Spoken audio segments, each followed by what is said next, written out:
Hello. Today General Hospital will reveal interesting details on Monday, August 18, 2025. First, Drew had reached a point where his calculated manipulation no longer resembled subtle persuasion but had evolved into a dangerous art form, each move designed to corner his opponents with maximum psychological impact. He projected an image of calm authority, but beneath it was a relentless hunger to dominate every interaction, a need to control the narrative so completely that those who opposed him would question their own reality. His fixation on dismantling Michael's stability had become personal, no longer about principle but about proving he could break him.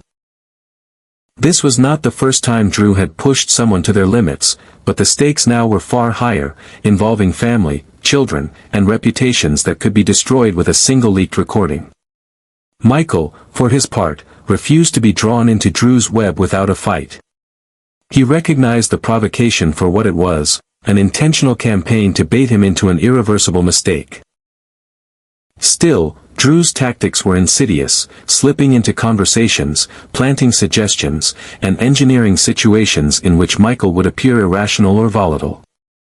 When Drew began applying pressure regarding Willow's access to the children, it became clear this was not a simple custody dispute. It was an attempt to fracture Michael's defenses and force him into a corner where he could be painted as the aggressor in court. The turning point came when Drew staged an encounter that seemed almost too convenient. He positioned himself in a public space where tempers were already frayed, ensuring that Michael's frustrations were near the surface. When the inevitable clash came, Drew did not retaliate in kind but instead allowed himself to absorb the physical shove, his eyes locking on a hidden camera that had been carefully positioned beforehand. That single moment, captured in perfect clarity, became the weapon Drew intended to wield in his legal assault, a meticulously crafted piece of evidence that framed Michael as unstable and violent. What Drew failed to anticipate was that Michael had his own arsenal, one that could turn the tide with devastating force. The footage he possessed of Willow plotting to abduct Daisy was damning not only in content but in implication. It was more than just a bad decision caught on tape. It was a revelation that shattered the carefully cultivated image Willow had built. In the courtroom, that video would undercut her credibility, raising questions about her judgment, her stability, and the fitness of both herself and Drew to have influence over the children's lives. This created a volatile stalemate, with each side holding explosive material that could obliterate the other's reputation. For Michael, the choice was strategic. Whether to deploy his evidence immediately and risk escalation or to hold it in reserve as a deterrent. Drew, however, thrived in escalation, his confidence growing with every perceived advantage, certain that his control over the situation was unshakable. That arrogance blinded him to the precarious balance they were both navigating, where a single misstep could send everything spiraling out of control. As the tension mounted, their battle moved beyond the legal realm into a psychological war. Every conversation, every shared space became a minefield, littered with unspoken threats and veiled reminders of what each man could do to the other. Drew's manipulations grew bolder, testing boundaries, while Michael became more measured, aware that restraint might be his most powerful weapon. Yet under the surface, both men knew that their conflict was unsustainable, that sooner or later, one of them would strike first in a way that could not be undone. The collateral damage extended far beyond the two men. Willow, already under scrutiny, found herself isolated as whispers of her involvement in Daisy's near abduction began to spread. Friends who once defended her now kept their distance, uncertain of what was true. For Drew, this only deepened his resolve, convincing him that he needed to act quickly before Michael could rally enough support to crush him in court. But every aggressive step he took only reinforced Michael's portrayal of him as a danger to the family's stability. In the end, both Drew and Willow stood on the edge of losing everything, not just custody or legal standing, but the trust, alliances, and public images that had once been their shields. The battle lines were drawn so tightly that there was no room for retreat, and the only certainty was that when the dust settled, the destruction would be absolute. Whether it was Drew's cunning or Michael's patience that determined the outcome, the truth was that both had ventured too far into the realm of betrayal and manipulation to escape unscathed. Second, Jocelyn had reached a breaking point where obedience to Jack Brennan's orders felt less like loyalty and more like a chain tightening around her neck. The constant manipulation, the subtle threats, and the unyielding control had eroded her trust in his leadership, leaving her determined to chart her own course. The opportunity presented itself in the form of Brit, whose guarded demeanor and evasive answers only deepened Jocelyn's suspicion that she was holding critical information. Deciding to act independently, Jocelyn resolved to push Brit until she revealed something useful, even if it meant stepping far outside the boundaries Brennan had set for her. This was a calculated rebellion, but one that carried risks she could not afford to underestimate. Her plan began with small, seemingly harmless questions, layered in casual conversation so as not to arouse suspicion. But Jocelyn's persistence was sharper than she realized, and with each attempt, she edged closer to compromising her own cover. The WSB demanded absolute discretion, and any sign of independent action could draw scrutiny from both allies and enemies. She knew that if Brennan caught wind of her activities, the consequences would be swift and merciless. Still, her instincts told her Brit's guarded expressions and sudden topic changes masked something significant, something worth the gamble. The danger, however, was not limited to Brennan's wrath. Vaughn, sensing the risk she was taking, stepped in quietly, offering support without drawing attention. He positioned himself as both lookout and advisor, subtly redirecting conversations and creating distractions when Brit seemed too aware of Jocelyn's probing. Vaughn's assistance kept her from falling into immediate disaster, but even he knew the line between boldness and recklessness was razor thin. What neither of them anticipated was the one person they had hoped to avoid drawing into this web of secrecy, Jason. It happened unexpectedly, in a moment where her carefully constructed facade faltered. Jason's sharp instincts picked up on inconsistencies in her story, the little slips that most people would overlook but that he had been trained to notice. His questions were deceptively simple, his tone calm, but the weight behind them was enough to make Jocelyn realize that he already suspected the truth. When the moment of revelation came, there was no dramatic outburst, just the quiet, undeniable fact that Jason now knew she was working for the WSB. The shock in his expression was not one of betrayal, but of sheer disbelief that she had stepped into a world he understood all too well. For Jocelyn, this was a worst-case scenario. Jason's knowledge carried the power to unravel everything she had fought to protect. If he told her mother, the fallout would be immediate and devastating, not only for her position in the WSB but for her personal life. The thought of her mother discovering she had been living a double life was almost unbearable, and the fragile trust between them would be shattered beyond repair. In that instant, Jocelyn understood that her fate now hinged on Jason's silence, and there was no guarantee he would grant it. Desperation settled over her like a storm cloud, pushing her into action before she had time to think. She found herself confronting Jason, her voice low but urgent, her words tumbling out with the kind of raw vulnerability she rarely allowed herself to show.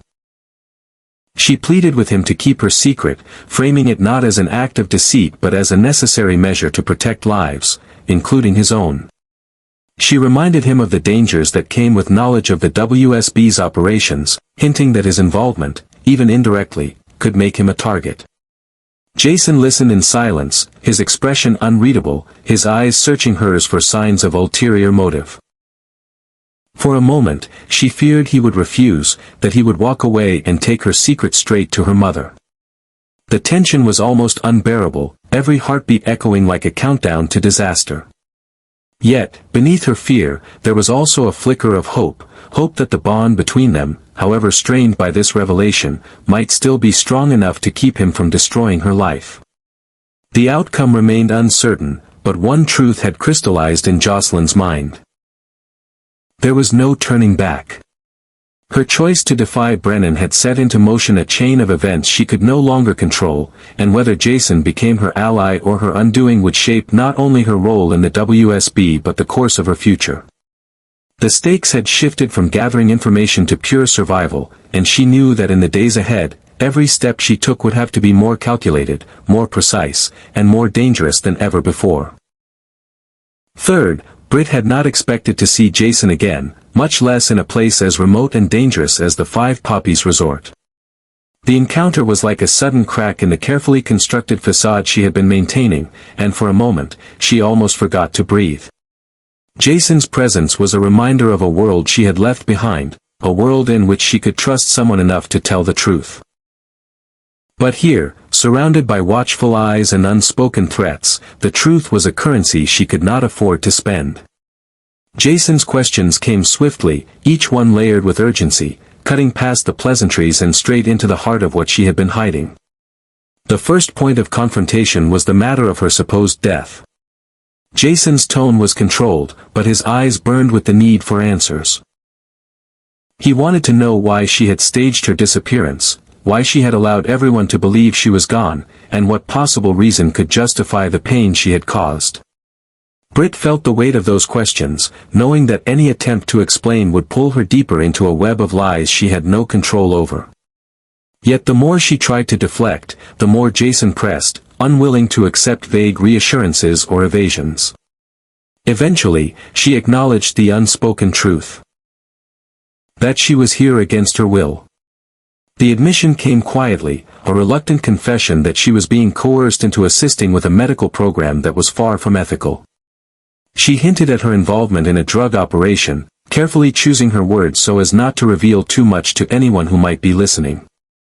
Jason's jaw tightened as he processed her words, clearly aware that whatever she was involved in had significant consequences and dangerous players behind it. The mention of her health and the miracle treatment for Huntington's disease shifted the tone. Jason was visibly startled when she admitted she had found a way to manage her illness, something previously believed to be impossible.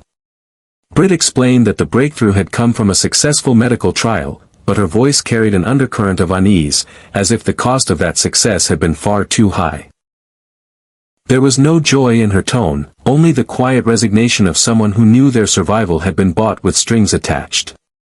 Jason, ever the strategist, immediately zeroed in on the most important question: who was controlling her? He knew that someone with the power to fake her death, hide her from the world, and compel her to work on a secretive medical project was no ordinary figure. His insistence grew sharper, his voice low but unyielding, as he demanded a name. But Brit's eyes hardened, her silence speaking volumes. She could not tell him, not because she didn't trust him, but because revealing that information would sign both of their death warrants. Instead, she pleaded with him to leave the resort before it was too late. The urgency in her voice was not born from fear for herself but from a desperate need to protect him from whatever shadowy figure was orchestrating her captivity. She warned him, without giving details, that staying here would draw him into a war he could not win, one fought in the shadows with weapons far more dangerous than guns or knives. Jason understood the seriousness of her warning, but walking away from her was never his strong suit. The air between them became charged with conflicting emotions, Jason's determination to save her versus Brit's determination to keep him safe by pushing him away.